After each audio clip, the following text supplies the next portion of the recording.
Well, welcome to another MVP Monday. It's so good to have you with us, and whichever platform that you're watching on, if this is the first time, welcome. If you're back again, then, well, welcome. We obviously didn't put you off the first time.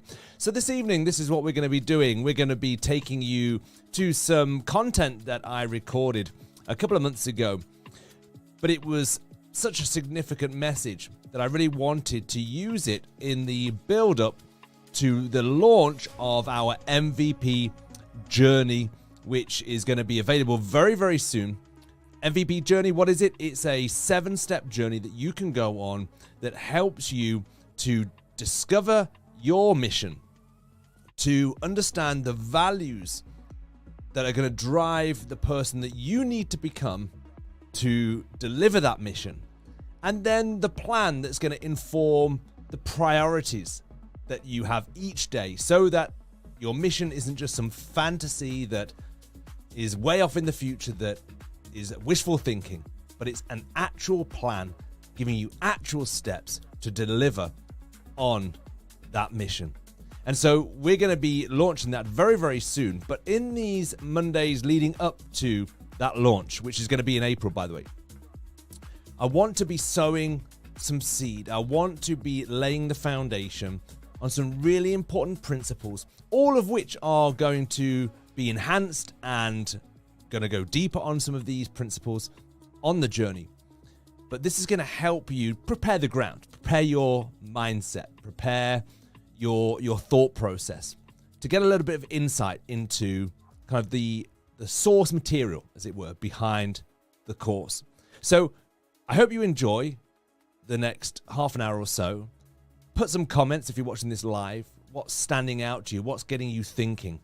There's going to be some aha moments. I just know it. I know there are going to be some keys that are going to turn some locks that have been locked for a long, long time in your belief system, in your mindset.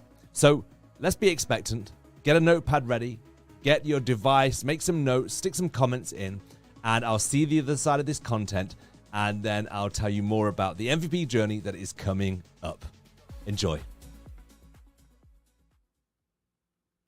So I want to show you a concept that has become so clear over this past month. And we're going to start in Judges, and we're going to look at the story of Gideon. Then we're going to jump over into Luke chapter 1, and we're going to look at the story of Mary.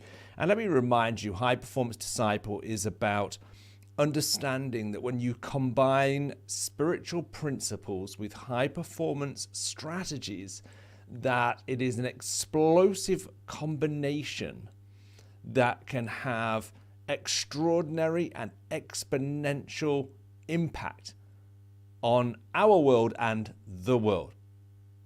So we're looking for those principles, those timeless principles that are not subject to culture, time, geography. They're not subject to personality. They are tried and tested. They are rooted and grounded in the foundation and fabric of the universe that God has created. They are laws that can't be broken. They are laws that can be relied upon. They are laws that become predictors of what can happen when we abide by them and we align ourselves to them. And then the strategies. What are the things that we need to do in response to those principles? What are the ways in which our attitudes, our behavior, and our daily disciplines can align to those principles that bring about that explosive effect and impact and activate, I believe, the seeds of desire that God has placed inside of your heart. Those seeds that may look like a picture of a future that in your own strength and your own ability, you're thinking, I'm not sure I could ever do that. I'm not sure that that's within the realms of reality. But you combine you plus God, then you plus God equals anything is possible. So let's jump in to Judges chapter 6, and we're going to have a good look at Gideon's story. Judges chapter 6. And again, for the sake of time, I'm not going to read whole chunks of the passage. You can go away and do that. But we're going to look at Judges 6 and 7. And again, it might help for you either to pause now and to go and read Judges 6 and 7 to remind yourself of the story, or you can journey this with me. So Judges chapter 6, we find the Israelites in an oppressed situation. They are in a place where they are being dominated by the Midianites. The Midianites were a superpower compared to the Israelites. This was a mismatch in terms of pitting the Midianites against the Israelites.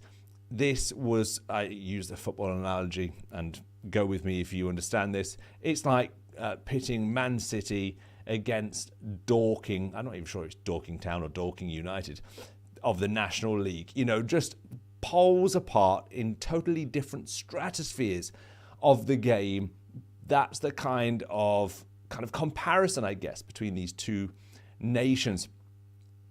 And Israel were in this position of being dominated because they'd done evil in the eyes of the Lord. So the first verse says the Israelites did evil in the eyes of the Lord, and for 7 years he gave them into the hands of the Midianites. And because the power of Midian was so oppressive, the Israelites prepared shelters for themselves in mountain clefts, caves, and strongholds. And whenever the Israelites planted their crops, the Midianites, Amalekites, and other eastern peoples invaded the country. They camped on the land and ruined the crops all the way to Gaza and did not spare a living thing for Israel, neither sheep nor cattle nor donkeys. And he goes on to say in verse 6, Midian so impoverished the Israelites that they cried out to the Lord for help. So what we find here is we find Israel in a position that is not God's design. God's design is not for you or I to be in a place of being dominated. When God created mankind in Genesis 1:26-28, we have the cultural mandate. The cultural mandate is the intention of God, which has never changed. It's not been altered or changed because man sinned and therefore God screw up the paper of the plan that he originally had and then thought, well, we're going to have to start again. Let's come up with something completely different. Christ was sent as the final Adam, not the second Adam. There wasn't going to be a third or a fourth. He was the final Adam. He came as a substitute to play out that role that Adam failed in, to get us back into a position where we could fulfill the cultural mandate. What's the cultural mandate, Gareth? The cultural mandate, again, we could do a deep dive into this, and maybe we'll do in the coming months. But the cultural mandate is, if you go and read Genesis 1:26-28, it's where God says, let us make man in our image. In our image, in our likeness, let us make him. And of course, that's the Father, Son, Holy Spirit, the Trinity coming together as one and saying, we're going to make man different to all the other species on the earth. Whereas all the other animals were made out of or were spoken into being, or were made out of the dirt. Of course, mankind was made out of the dirt, but ultimately the breath of God was breathed into mankind, which meant that whereas animals have physical beings, I would even say animals have souls. And when I talk about souls, I'm talking about some form of emotional capacity. But what they don't have is they don't have spirits. And spirits that's the part that connects us to God. Sometimes people use souls and they interchange soul with spirit, but I separate soul from spirit. For me, soul is that emotional capacity. It's why an animal can feel scared. An animal can feel a level of emotion. You know, you can look at chimpanzees and you can clearly see that they get upset. My wife was watching a video the other day about a chimpanzee who had been taken away from her baby because she had to have some operation or something, and then she was reunited, and there was this emotion from this chimpanzee to this baby. And so clearly animals have an emotional capacity, but what they don't have is they don't have a spiritual capacity. And that's the part that separates mankind from every other creature. In that spiritual capacity, it is our God capacity. It is the likeness of God that enables us to operate from an imagination, from a place of creativity. We don't have to fulfill the cycles, the predictable cycles connected to our genetics. whereas other animals will just follow within the circle of life, as it were. Where animals are in that predictable cycle, mankind has the ability to opt in or opt out, to create, to innovate, to change, to dominate or to be dominated. And so when God gave mankind the cultural mandate, he said, multiply, increase, subdue, have dominion over the earth. In other words, everything that you can see, I have created you to dominate. Now, let me just make it clear here. Man is not meant to dominate man. Man is meant to dominate his or her environment, not one another. That's where it's gone wrong with sin. But we are to have dominion. We are not to be creatures who allow our environment to dominate us. Now, in this situation, Israel had sinned. And when we give way to sin, we end up becoming dominated by our environment. We become dominated by temptation. We become dominated by essentially violating the principles and philosophy of God. So again, that's a long-winded way around of just introducing this, but I think it's really important to understand that, because high-performance disciples are people who have had enough, and I do mean that, have had enough of being dominated. Everything within them wants to have dominion, to subdue, to rule, to have control, because there's a divine aspect of us that is created for that. And so when we don't feel that we're in that position, we feel like we are out of alignment with our very nature, and of course we are. So the Israelites were out of alignment with their nature. They were the people of God, and yet they certainly weren't in the position that God had for them. So God was looking for someone who could alter the story. And of course he found Gideon. Now let's jump into verse 7. When the Israelites cried out to the Lord because of Midian, he sent them a prophet who said, "This is what the Lord, the God of Israel, says. I brought you out of Egypt, out of the land of slavery. I rescued from the hand of the Egyptians, and I delivered you from the hand of all your oppressors. I drove them out before you and gave you their land. I said to you, I am the Lord your God. Do not worship the God of the Amorites in whose land you live, but you have not listened to me." Now notice again, cultural mandate. When you align yourself to my image, you have dominion. You're able to possess, to occupy. But when you go worshipping other idols, you essentially start to build your self-image on the image that you become intimate with. That's why God is a jealous God. He's not a jealous God because he's insecure. He's a jealous God because the potential that is in you is only activated when you are intimate with him. Why? Because our potential needs to be aligned to the image in us that is able to activate that potential. So God is actually jealous, I believe, for the potential that is in us. Why? Because that potential is required for his salvation plan to come about. So God appears in verse 11 to Gideon.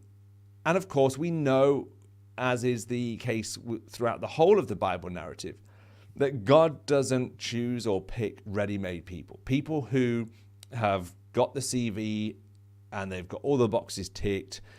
He chooses the unlikely people. People like you, people like me, people like Gideon.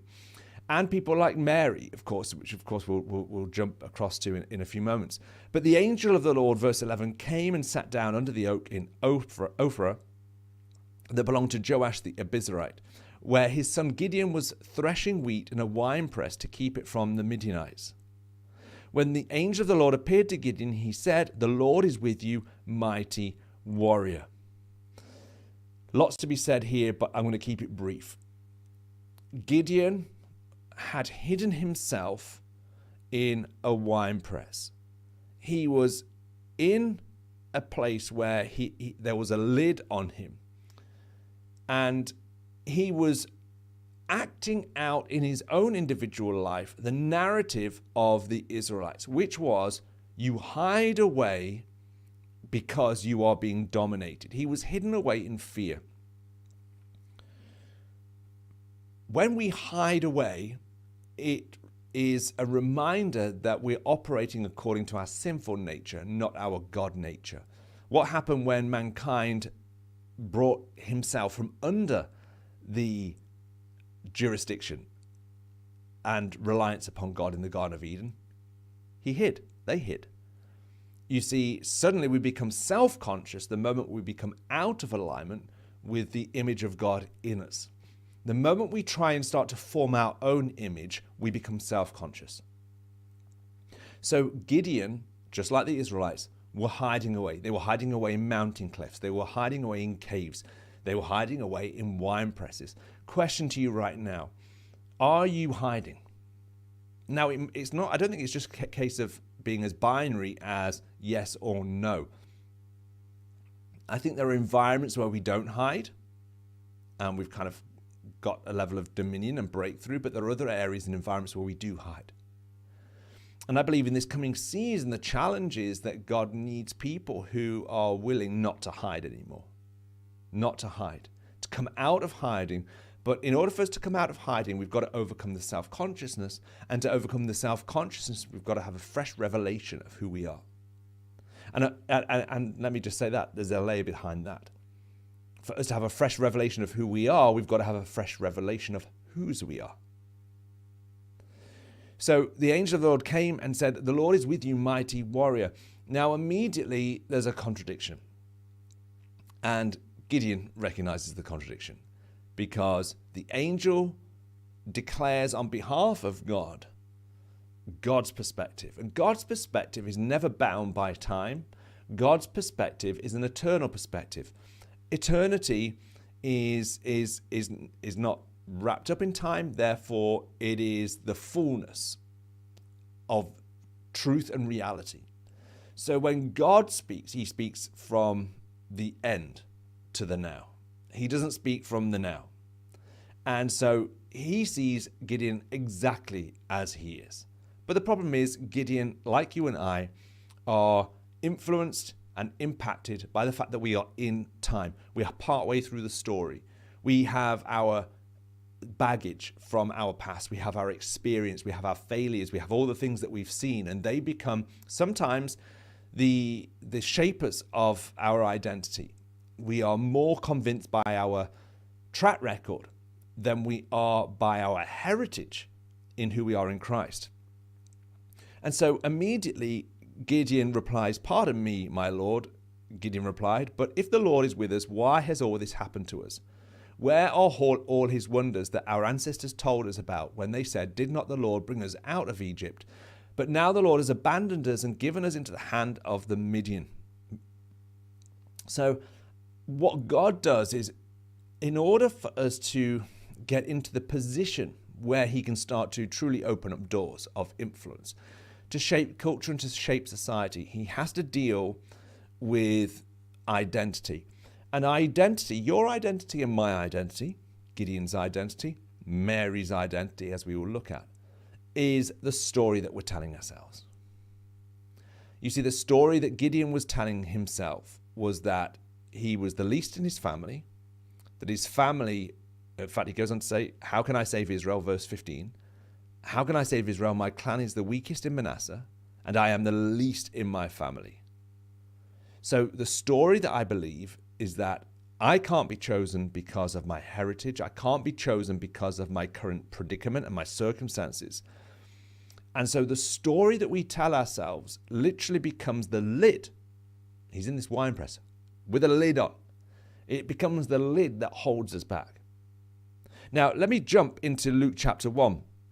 Because I want to pause there with Gideon. We'll come back to Gideon in a moment, but let's jump to Luke chapter 1, because in Luke chapter 1, this is when the angel appears to Mary.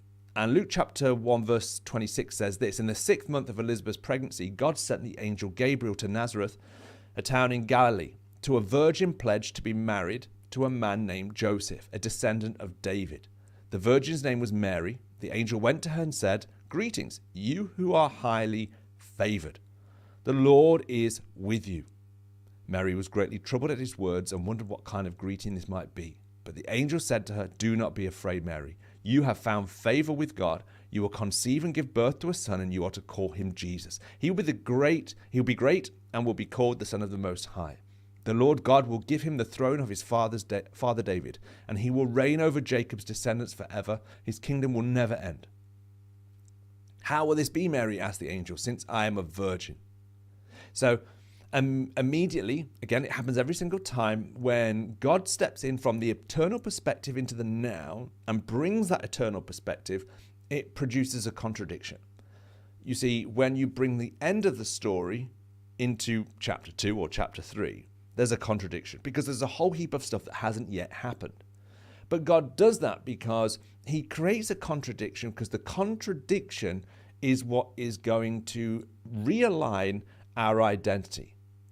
It's going to take it from being that self-conscious nature that hides itself to being a God-confident nature that is willing to be seen. Again, Jesus said in Matthew chapter 5 in his manifesto of the Sermon on the Mount, that you are the light of the world, that you are to be seen and not hidden. You're not to hide your light or you're under a lamp. You are not to position yourself in a place where you can't be seen. In fact, you are a city that is set on a hill, he says. And a city that is set on a hill is seen. People come to the city that is set on the hill because it's lit up at night. So again, the identity, the story that we're telling ourselves is usually a point of conflict when God starts to speak. The angel appears to Mary. Number one, you're going to be with child, but hang on a minute, I'm a virgin and I'm not yet married. So that creates an immediate problem for Mary. It creates a cultural problem for Mary, because if she's to be with child and people know that she's not married, even though she knows it comes about through a miraculous conception, the reality is that it's going to create a whole load of problems for her. But you see, the moment that God speaks, we've got to be willing to change the story that we're telling ourselves. And that's easier said than done. It's a simple thing, but it's not an easy thing. It's the story that we're telling ourselves is not only a conscious narrative, it's a subconscious narrative.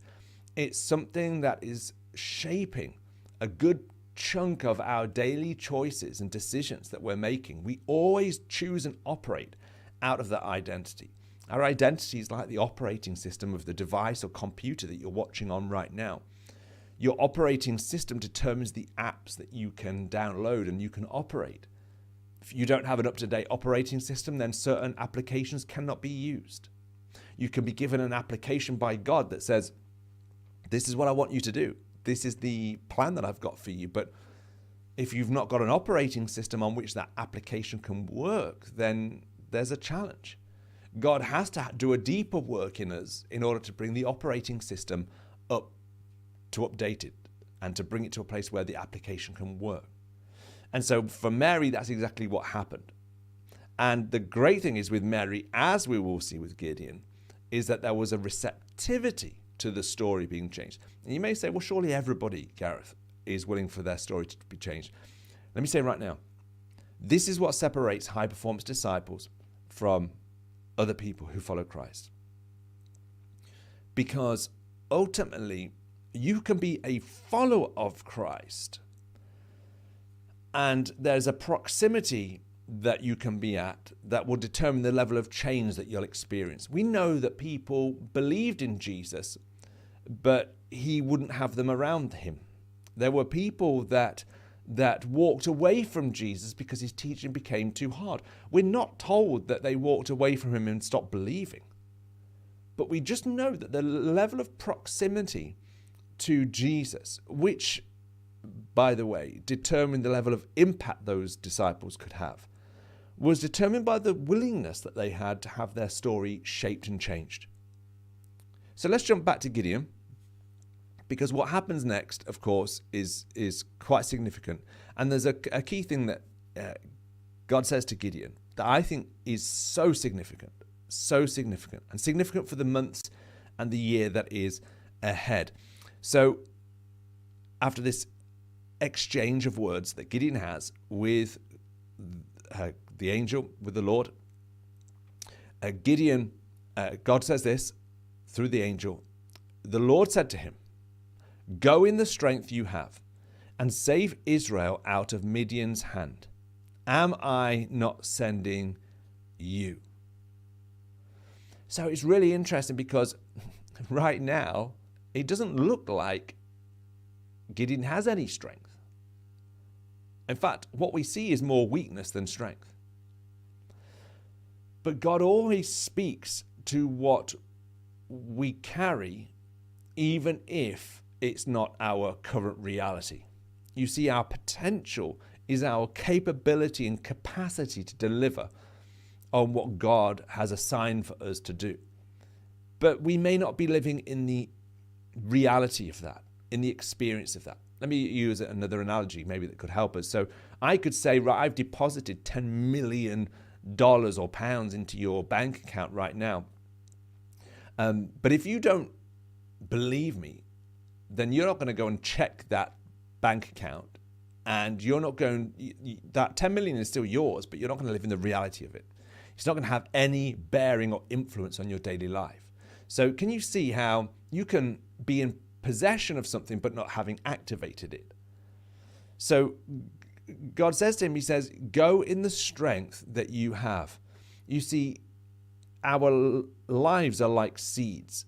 A seed has the ability inside of itself to deliver on its future. It doesn't need anything external to be injected into it. Now, yes, it needs an environment in which to grow. It needs an environment that is conducive for it to grow and develop. But ultimately, everything that the seed needs for the future of the seed is in the seed. The strength that you need for today, the strength that you need for tomorrow, the strength that you need for the next year to be elevated, to have a seat at that table that God has for you, to be in that position of influence, it's in you. You have the strength, but you have to activate the strength. You have to activate, and we can only activate the strength once we start believing the story and changing the story and the narrative that we have for ourselves. And so Gideon, again, we're going to fast forward. There's so much there's layers here, but we're going to fast forward. So Gideon, of course, believes that. He accepts the word that is given to him. Let me just jump across to Mary, because in verse 35, how will this be? Since I'm a virgin, the angel answered, the Holy Spirit will come upon you, and the power of the Most High will overshadow you. So the Holy One to be born will be called the Son of God. Even Elizabeth, your relative, is going to have a child in her old age, and she who was said to be unable to conceive is in her 6th month. For no word from God will ever fail. For no word from God will ever fail. Mary's response, I am the Lord's servant. May your word to me be fulfilled. Then the angel left her. She was open to the story being changed. She was open to the fact that even though her current reality didn't seem to fit the narrative of what was being presented to her, that the current reality of her, even her physical body being told that now she is with child, even though that didn't add up to her, she accepted it. She went in the strength that she had. She trusted in the story she was told. You see, the story that you're told and the strength that you have, which ultimately comes from God, when you combine them together daily and immerse yourself in His story and His strength that is in you, then you create the environment for the seed of impact and influence to take place and to grow and to develop. It's not a magic wand that suddenly brings about an overnight success or an overnight breakthrough. Sure, there are suddenly moments, but suddenly moments usually come out of after long periods of time where that seed, that story has been germinating, has been allowed to grow and to develop. You create an internal environment that is conducive for that seed to grow. So Mary accepted the word. We know from, is it Mark's gospel? I think it's Mark's gospel in the account of the parable of the sower, that it said it's the seed that you receive and accept that produces the 30, 60, 100-fold. The seed that you accept, the seed that we hear that we don't necessarily accept. There's a difference between hearing something and accepting something. The journey of hearing it and accepting it from here to here is the ultimate determining factor over what happens to that seed. And I guess if you want a couple of questions just to go and think on, what's the story that I'm believing? The story that I'm believing. Gideon had a story that he was believing, that the eternal perspective of the angel of God came and challenged. The story that I'm believing is what I believe I am, I can, I will, I have. Okay, so who I believe I am, what I can do, what I'm capable of, what I have possession of, what I have the ability to do, that I am this kind of a person. Again, the story that I believe is, again, it can be limited by maybe a lineage. People from my family don't get to do that, or people from my ethnic background won't have the platform for this to take place. There's so many different kind of narratives around the story that we believe. But ultimately, while they may be very real experiences of what our life has been like up to now, ultimately the true explanation of our story comes from God, from an eternal perspective. And so right now, what's the story that you're believing that is limiting you? What's the story that you're believing that's limiting you? What's your wine press? What's your wine press? What words, like the angel brought to Mary, do we almost need to allow to trouble us? The word troubled Mary. It didn't trouble her in the sense that it made her scared.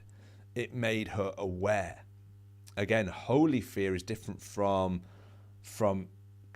negative fear. Negative fear diminishes as it shrinks, as it causes us to hide. Holy fear actually causes us to expand. We become aware of what we need to shed in order for us to grow into who he's called us to be. And then the second question, so what's the story that I need to change? The second question is, what am I truly capable of doing that I have yet to activate? So when God said to Gideon, go in the strength that you have, he already had the capability, but he wasn't activating it. What's the strength that I have? And I believe it is sequential. So I don't think you can answer this question until you've answered the first question, because ultimately your story that you believe is the lens through which you're able to see your capability. But what are you capable of? What has God made you capable of? And I believe the capability is connected to the assignment. When God gives you an assignment, again, it comes back to the word, the line here that the angel says, for no word from God will ever fail. Every word that God gives is like a seed. And we know that the word of God is seed, again, parable of the sower. Every seed carries inside of itself the capability and the capacity to fulfill what it is. So when God says, go in the strength that you have the strength to do what he's asking you to do.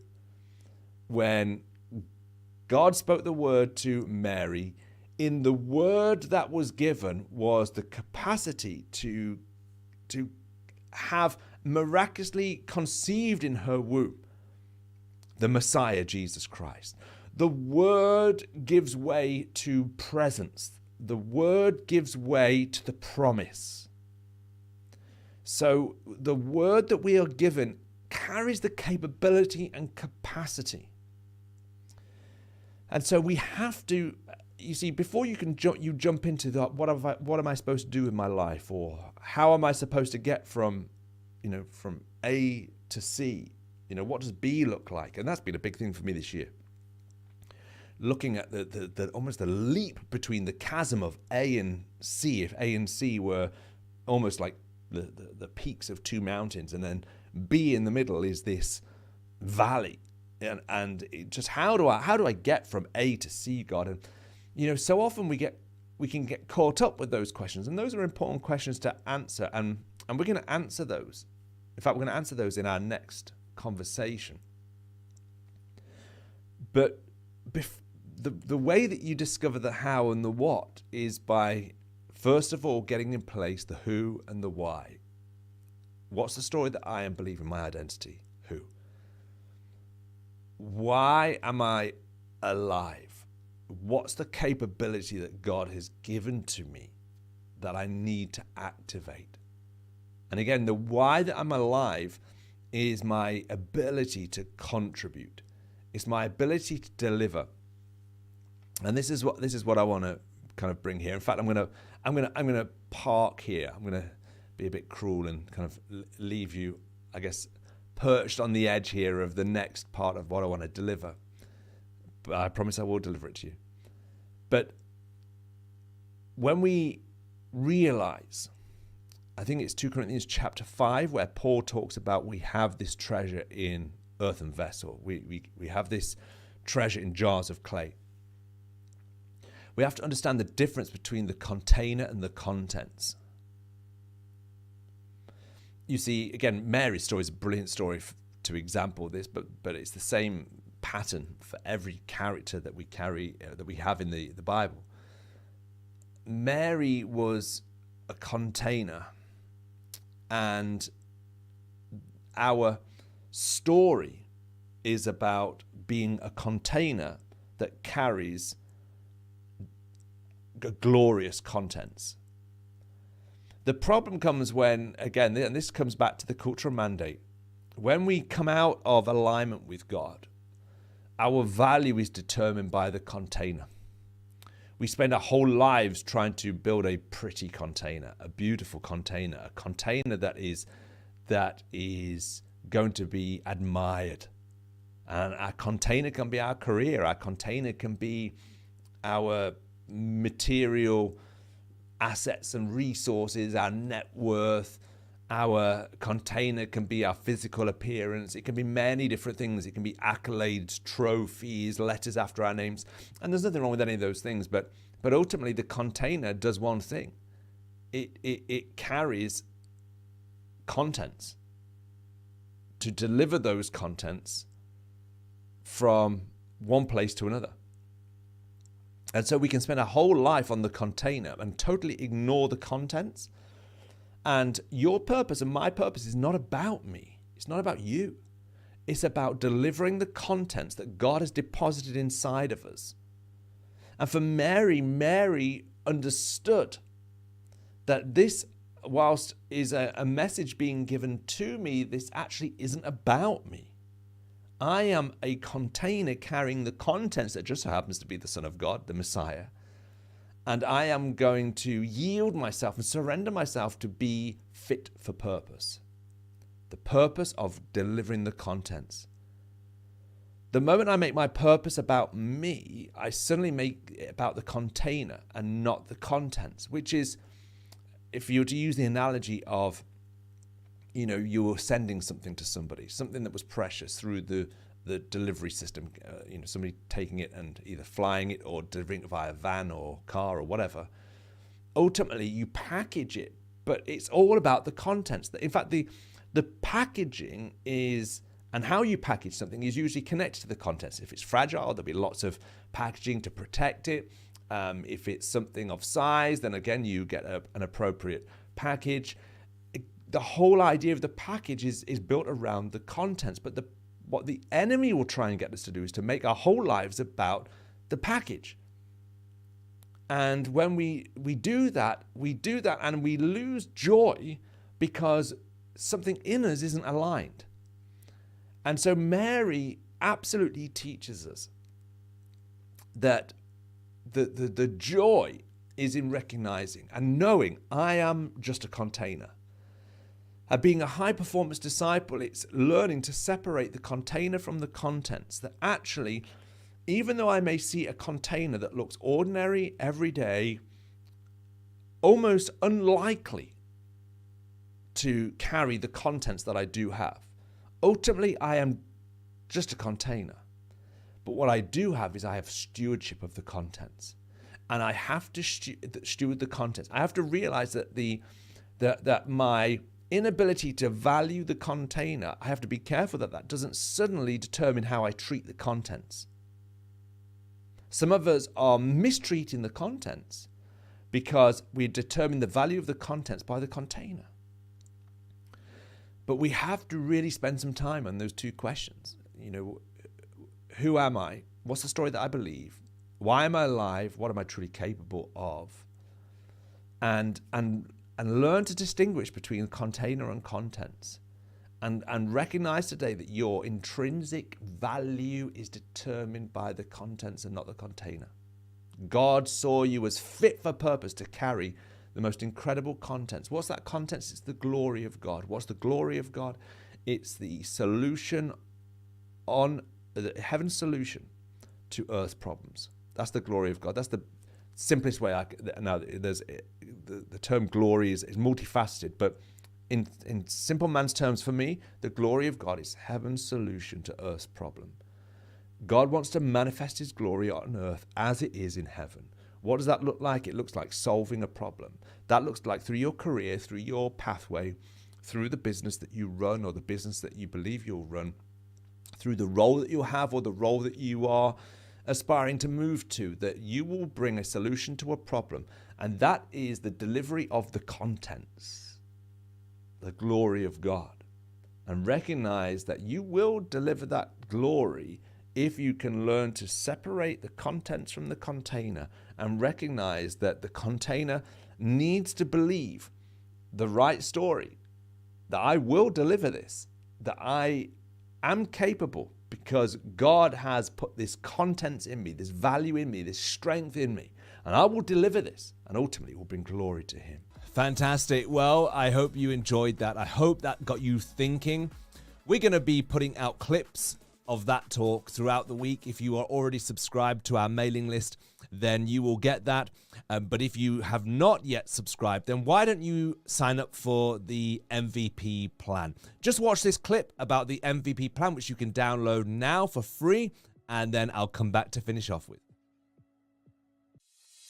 In every episode of the Winning Life podcast and here on MVP Monday, you will hear Gareth and Leanne talk about the importance of getting a plan for your personal and professional life. That's why they have developed the MVP plan. When you develop your MVP plan, surprising opportunities and uncommon results follow. The MVP plan provides you with a clear structure to begin to see how your goals can turn into reality. Starting out with setting the goals, highlighting milestones, and planning individual tasks, you'll begin to see how the MVP plan is key to experiencing the results you've always wanted to have in order to make an impact in this world. Visit thewinninglife.tv today to get access to your plan and the steps on how to use it.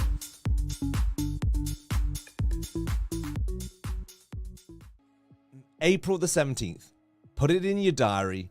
That is the day that the MVP journey is going to be available for you to access. And so I can't wait for you to get into this journey. There are going to be multiple ways in which you can take the content and turn it into something that brings the journey alive for you, that helps you to really make measurable progress on your development journey or your discipleship journey. So April the 17th, mark it in your diaries, mark it on your calendar, and it is going to be the start of a phenomenal, transformative journey. Well, thank you for joining us again on MVP Mondays. Can't wait till next Monday and to speak to you soon. Take care, and don't forget to join us for our podcast. I almost forgot. On Wednesday and Fridays, myself and Leanne deliver these out, looking at everyday questions that we have to process as human beings, as people who want to grow and develop. And so make sure you go and subscribe to the Winning Life.tv on YouTube, on all podcast platforms. And again, we'll just close off with the trailer of the latest episode, and we'll see you soon. Take care. Good night. Welcome to episode 19. How can I manage my thoughts? I have a daily battle with thoughts. I think we all do. Well, let's start there. Okay. Because I've mulled over these thoughts that actually nothing's happened. I'm just catastrophizing in my head. Our thoughts are either rooted in fear or faith. You don't run away from thoughts. If anything, actually, you run to them and you manage them. I would phone my parents every day and say to them, I think I'm going to die. Because it was so real. I felt like I was going to die. This is not supposed to happen on a podcast.